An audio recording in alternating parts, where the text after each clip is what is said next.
सोनकच्छ से बड़ी खबर। बीजेपी नेता पर दुष्कर्म का मामला दर्ज होने के बाद सियासत गर्मा गई है।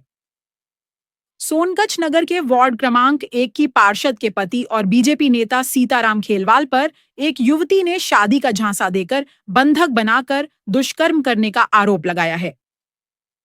पुलिस ने युवती की रिपोर्ट पर मामला दर्ज कर जांच शुरू कर दी है। वहीं कांग्रेस नेताओं ने बीजेपी पर निशाना साधते हुए कहा कि अब बेटियों को पढ़ाने के साथ साथ बीजेपी नेताओं से बचाना भी जरूरी हो गया है। कांग्रेस ने मांग की है कि आरोपी नेता की जल्द गिरफ्तारी हो और पीड़िता को न्याय मिले। ईटीवी 9 सोनकच्छ से सफाद कुरैशी की यह रिपोर्ट। भाई साहब, सोनकच्छ में क्या घटना घटी है और क्या नॉलेज में आया है मामला आपको, क्या कहेंगे इस पूरे घटना को लेकर?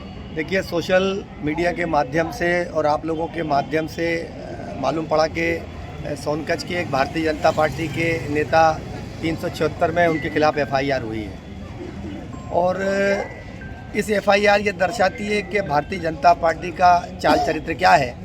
जैसा कि उनके नाम के बारे में जानकारी मिली है कि उनका नाम भैया सोनकच्छ के भाजपा नेता पे एक एफआईआर दर्ज हुई है, क्या कहेंगे उसको लेकर और कौन है वो? देखिए, जो नारा बेटी पढ़ाओ बेटी बचाओ जो नारा भारतीय जनता पार्टी के लोग लगाते हैं, लेकिन दुर्भाग्य बेटी हमको पढ़ाना है लेकिन बेटी हमें इन भारतीय जनता पार्टी के लोगों से ही बचाना है।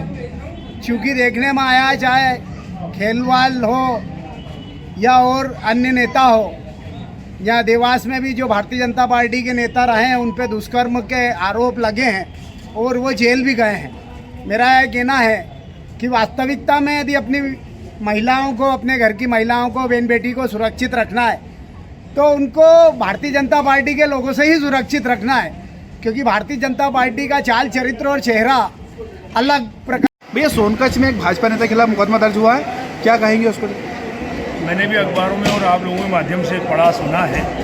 बहुत ही दुर्भाग्य है एक जनप्रतिनिधि इस तरह की हरकत करे, परंतु भारतीय जनता पार्टी के नेताओं के चाल चरित्र के मामले में कुछ कहना नहीं चाहता हूँ। सत्ता का ये जो मद है, घमंड है, ये चकनाचूर हो गया है। चाहे मंदसौर की बात करें, चाहे देवास की बात करें या भोपाल की बात कर लें, हर जिले में इस तरह के तत्व पाए जाते हैं और मुझे आश्चर्य इस बात का होता है कि भारतीय जनता पार्टी उन पर कार्रवाई नहीं करती है।